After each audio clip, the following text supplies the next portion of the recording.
I walked into my father's memorial and the whole room froze like they'd seen a ghost. Whispers started. Some laughed under their breath. They thought I was there for money. They thought I'd been erased from the story. Hi, I'm Avery. 10 years ago, I left this family behind. Left the judgment, the silence, the shame. I never thought I'd come back. Until today. But when the lawyer played a video my father had secretly recorded, everything changed. If you've ever felt like the black sheep of your own family, would you have stayed to hear what came next? I'd love to hear your story in the comments. I almost tossed the envelope with the junk mail, letting it slip toward the trash along with pizza coupons and catalogs we'd never order from. But something about it, a stiff, careful scrawl across the front, froze me mid-motion. My heart hiccuped hard against my ribs. I hadn't seen that handwriting in 10 years, but my body recognized it before my mind could catch up. The soft creak of the old wood floors grounded me. Sunlight streamed through the cracked blinds, catching dust motes mid-air, spinning them like little dancers. Outside, the first tender smell of rain drifted through the open window, clean and heavy, a promise of storms to come. I set the junk mail aside and sat down heavily at the kitchen table, the envelope trembling in my hands. Savannah was supposed to be a safe place, a quiet patch where Liam and I had stitched together something resembling peace. I wasn't prepared for Charleston to find me here. The name on the return address was missing. No city, no sender. Just Avery Morgan written like it had weight, like it carried accusations. I slid my finger under the flap, heart pounding. Inside was a single crisp card, cream-colored and formal, an invitation. You are cordially invited to the memorial service for Richard Morgan. The words blurred slightly as I blinked. Richard Morgan. My father. Dead. Somewhere deep inside, I waited for grief to rise, for anger to claw up my throat. Instead, there was only a stillness so complete it made the air seem thinner. I stared at the card. 10 years. 10 years since I packed Liam, barely a year old, into the back seat of my battered sedan.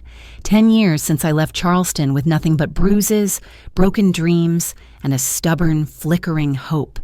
I could still feel the hard set of my father's mouth, hear the cold finality of his voice.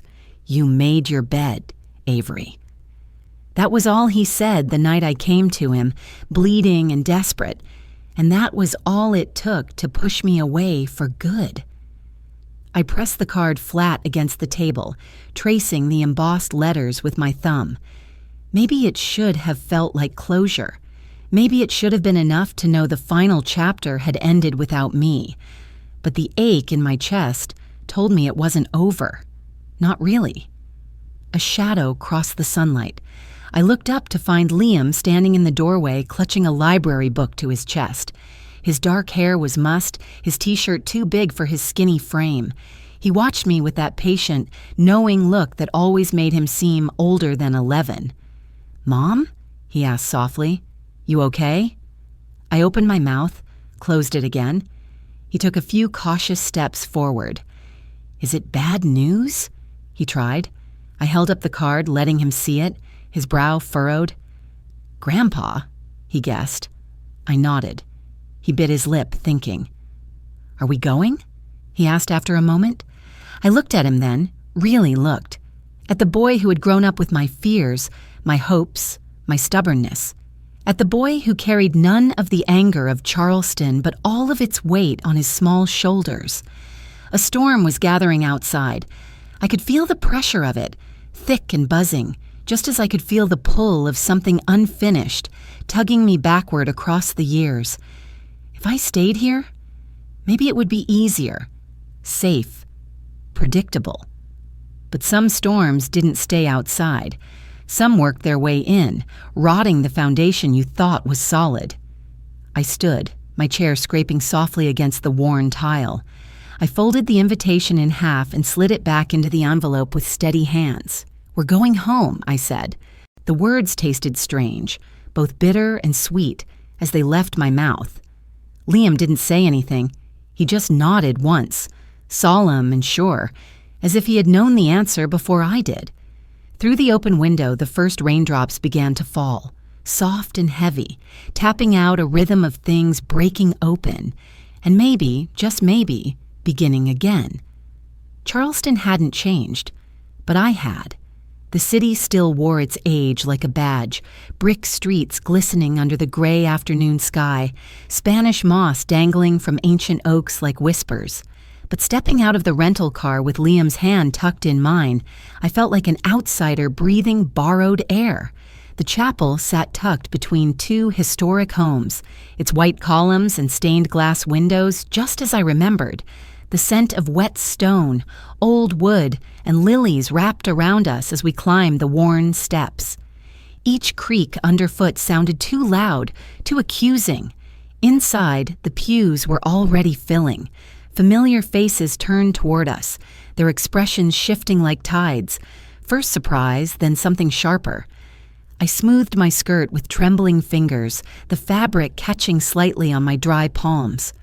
Liam squeezed my hand, his small fingers warm and sure. Claire Morgan spotted us first. Her hair was pulled into a sleek chignon, pearls at her throat, her black dress cut to perfection. She didn't smile. Instead, she leaned slightly toward a woman beside her and whispered loud enough for half the chapel to hear, "Looks like the gold diggers come running when they smell money." Laughter, thin and nervous, flickered in the air. I kept my head high and guided Liam to a back pew. We sat as quietly as we could, but the whispers still buzzed like flies. The service began, led by a soft-voiced preacher I barely remembered. Hymns I used to sing as a child drifted through the space, but now they felt hollow, like echoes from someone else's life. As the eulogies started, I waited for my name, for any mention of me. It never came. They spoke of Claire's devotion, Nathan's long flights home, childhood summers filled with laughter. They spoke of Richard Morgan as a pillar of strength, a guiding light. They told stories that neatly edited me out, as if I had been a smudge on an otherwise perfect painting. Beside me, Liam fidgeted, sensing the tension but too polite to ask. His wide eyes flicked from speaker to speaker, trying to piece together a family he'd only ever heard about in bedtime stories I never finished telling. I stared ahead, my hands locked tight in my lap. Each word stacked another brick in the wall they had built to keep me out. The service ended with a hollow amen, and the shuffle of feet filled the aisle. I stood, willing my legs to move, to carry me past the rows of indifferent faces without crumbling. As I reached the aisle, Nathan appeared at my elbow. His suit was sharp, his smile even sharper. "Didn't think you'd show," he murmured, his voice pitched just for me. "This isn't your story anymore." I met his gaze, steady and silent. Let him see that whatever power he thought he held over me had withered long ago. Liam's hand found mine again, squeezing harder this time. I glanced down at him and found courage where fear used to live. People filed past, avoiding our eyes, murmuring condolences that somehow managed to skip us entirely. I started to guide Liam toward the door when a firm hand touched my shoulder. I turned to find a tall man with silver-streaked hair and a worn leather briefcase. His voice was low but certain. "Stay," he said. "There's more." Through the open chapel doors, the first roll of thunder sounded, soft and distant. A storm was coming, outside and in. Thomas Reed's voice cut through the low murmur of the room. "Your father insisted," he said, setting a polished cedar box on the low coffee table. "This must be seen before anything else." The murmurs faded into a tense, uneasy hush. I found myself standing rigid beside Liam near the edge of the parlor, half hidden by a heavy velvet drape. My heart rattled in my chest. I hadn't heard Dad's voice in 10 years, but I knew it would still know exactly where to find the weak spots in my armor. The room smelled of old wood polish and dying fire. Velvet chairs arranged in a loose circle faced the center, where Thomas now knelt, connecting a battered old projector to the wall socket. The walls crowded with photographs, family vacations, graduations, weddings, all carefully curated to erase me. Claire perched on the edge of a wingback chair, her lips pursed so tightly the blood had drained from them. Nathan stood stiffly by the fireplace, arms crossed, pretending disinterest, but his jaw was tight and his knuckles white against the fabric of his suit. Liam stayed close to my side, his small fingers brushing my wrist like a silent anchor. His wide eyes flicked from the cedar box to the scowling faces around us, trying to read a language written in half glances and held breaths. The projector flickered to life, casting a shaky light onto the far wall. Static crackled. For a moment, nothing. Then, the image sharpened, and there he was. Richard Morgan sat at his old oak desk, the one I hadn't seen since the night I left. His face was thinner, his hair grayer. He wore a simple white shirt, sleeves rolled to his elbows. Behind him hung the same painting of the marshlands, colors faded with age. He cleared his throat, a small, awkward sound. Then he looked straight into the camera, straight at me. "If Avery is watching this," he began, his voice low and rough around the edges, "then I owe her something I never gave while I was alive, an apology." The words sucked the air out of the room. I heard someone gasp, maybe Claire, maybe me. "I was wrong," he said, his hands trembling slightly in his lap. "I judged you harshly when you needed me most. I thought strength looked like silence. I thought loyalty meant staying no matter the cost. I didn't see what you had to carry. I didn't see how brave you were to walk away." A lump formed in my throat. I clenched my hands together to keep them from shaking. "I watched you from afar," he continued, "heard about the life you built. You never asked for anything, even when I deserved to be asked for nothing." He leaned closer to the camera, his lined face filling the screen. "I changed my will," he said, "not because of guilt, because I finally saw who you were, and I wanted this family to remember." Gasps rippled through the room. I saw Claire's spine stiffen, Nathan's fists ball at his sides. "To my daughter Avery," Dad said, his voice gaining strength. "I leave the Morgan house, the land, and my financial holdings. To her son, Liam, I leave a trust for his education. To Claire and Nathan, I leave what they always cherished most, our family memories." There was a brittle silence, sharp as breaking glass. Claire's wine glass slipped from her fingers and shattered against the hardwood floor, the sound slicing through the heavy air. Dad's image flickered, almost smiling, almost at peace. "Let them remember who showed up when it mattered," he said, and the screen went dark. For a moment, no one moved. The only sound was the sputtering fire, throwing weak sparks into the cold, stunned room. Then Claire rose slowly to her feet, her face a mask of fury. "This isn't over," she hissed, her voice thin and venomous. I stood very still, feeling Liam's hand slip into mine, small and steady. I wasn't the girl they had tried to erase, not anymore. Outside, the storm that had been brewing all afternoon finally broke, rain lashing against the tall windows in sheets. And inside the Morgan estate, everything that had been hidden for so long was finally laid bare. Claire's voice cracked through the parlor like a whip. "You think you deserve this?" she spat, her face flushed deep with anger. I stood frozen by the fireplace, Liam tight against my side, while the rest of the room hovered between stunned silence and barely disguised outrage. Dad's words still echoed in my mind. "I was wrong. You were right." They clung to me like armor as Claire advanced a few steps, her heels clicking sharply against the hardwood. "You must have gotten to him when he was sick," Claire said, each word like a slap. "Manipulated him. Twisted things." I opened my mouth, but no words came. What could I say that would make her see what she didn't want to see? Nathan moved from the fireplace, his hands shoved deep into his pockets, his mouth set in a hard line. "We're contesting this," he said flatly. "Dad wasn't in his right mind. He didn't know what he was doing." Thomas Reed remained seated, his fingers calmly folded atop the cedar box. His voice, when it came, was smooth and certain. Your father's will was updated over 2 years ago, he said. He was of sound mind, witnessed, and notarized according to the law.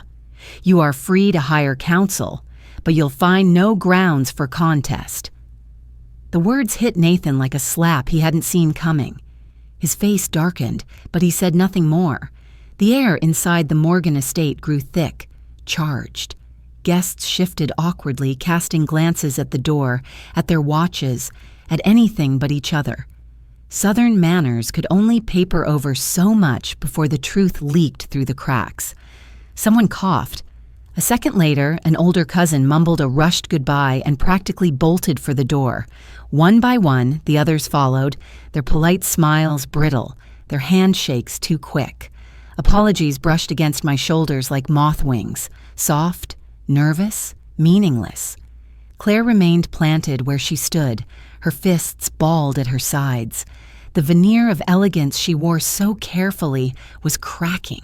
She took a deep, shuddering breath, struggling to compose herself, but when she spoke again, her voice shook. "You don't belong here," she said. "You never did." I thought of the little girl I used to be, chasing after Claire and Nathan with skinned knees and 2 big dreams.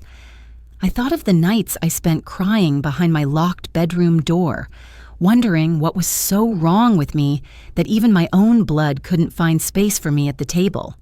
I looked at Liam, who was watching everything with those steady, storm-colored eyes of his. I thought about the kind of woman I wanted him to remember his mother being. I lifted my chin.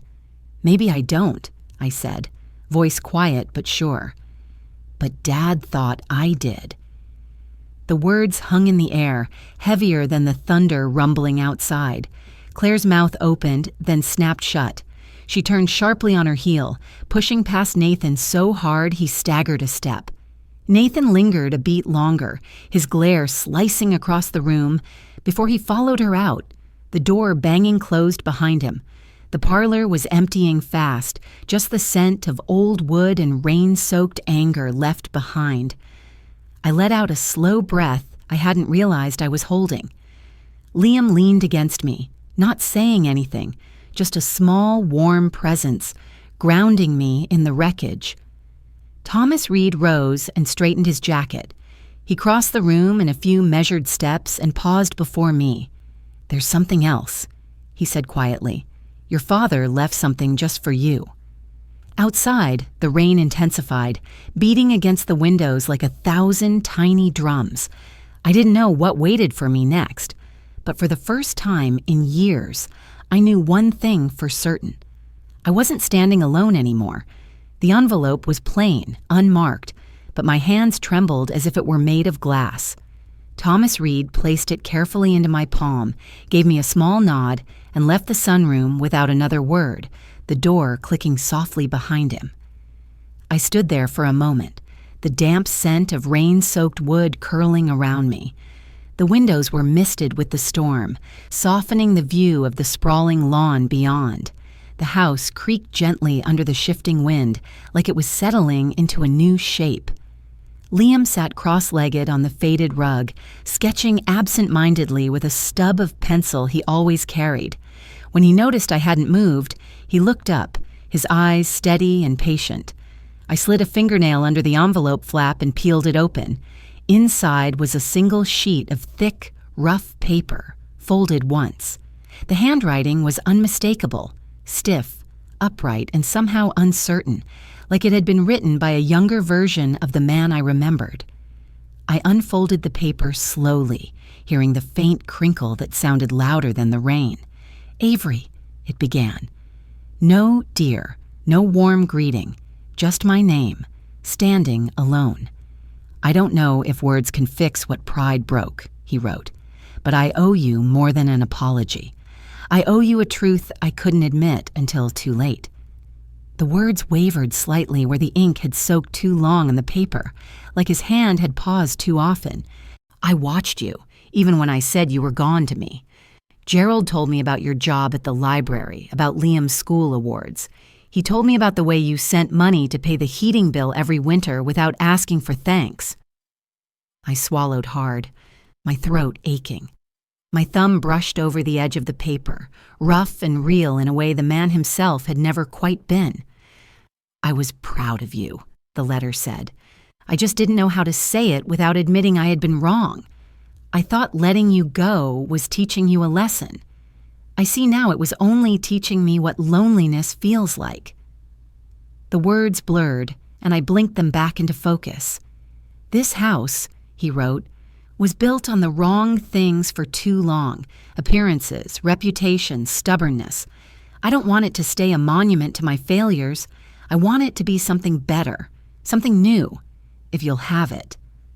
My hands lowered slowly into my lap, the paper limp between my fingers.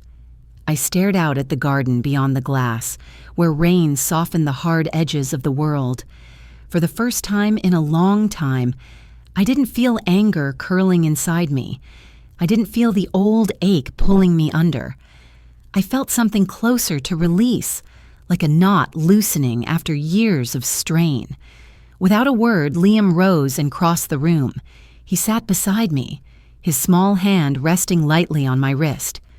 "We can make it ours, Mom," he said quietly.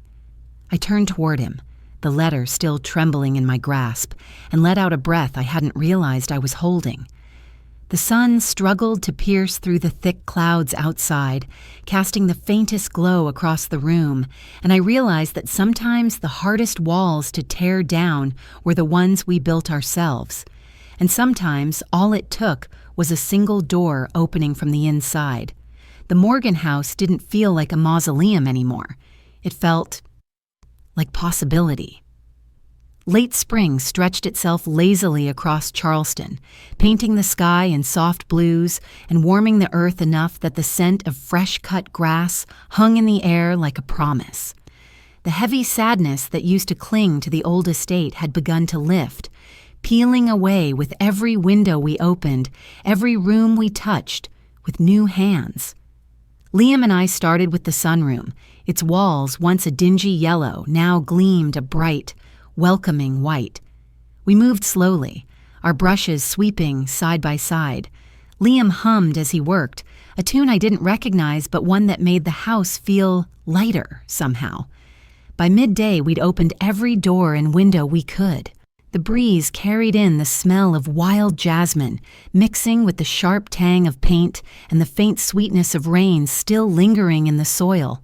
In the backyard, birds were making messy nests in the old oak trees, chirping as if they owned the place. Liam dragged his sketch pad out to the porch steps and began drawing. His pencils moved quickly, capturing the curve of a cardinal's wing, the tilt of a sparrow's head. I watched him for a moment, heart full to bursting, before I turned back to the overgrown garden beds lining the path. Gardening had never been something I was good at. I tugged at weeds with clumsy fingers, dirt caking under my nails, laughing at myself as roots fought back harder than I expected. Still, there was something healing in the work, something honest about pulling out what didn't belong to make room for what might grow. Walter Adams ambled up the drive just as I was brushing soil from my jeans. He carried a homemade pie, wrapped in a checkered cloth, and an easy smile that spoke of years spent knowing when to offer help without making a fuss. "Thought you two could use a little something sweet," he said, handing the pie over with a wink. "House always feels more like home once you break bread in it." I thanked him, feeling something settle inside me, something I hadn't even realized was loose. As he turned to leave, two women across the street lifted their hands in a tentative wave. I waved back, not forcing a smile, just letting it come naturally. Later, after supper, Liam and I sat together on the wide front porch. The boards creaked under us, familiar but no longer unfriendly. The sun dipped low, smearing the sky with streaks of gold and coral. Liam showed me his newest drawing, a hawk, wings outstretched, fierce and free against an endless sky. His fingers smudged with charcoal, he looked up at me grinning. "You think it'll fly, Mom?" he asked. I smiled, brushing a loose strand of hair behind his ear. "It already has," I said. The night air cooled around us, carrying the scent of fresh earth and something new, something waiting. I leaned back against the porch rail, the old house breathing easy behind me, and realized that maybe some ghosts don't leave. Maybe they just need someone willing to stay, to listen, to love the broken pieces until they fit together again. This place, this life, was mine now, and it was just beginning.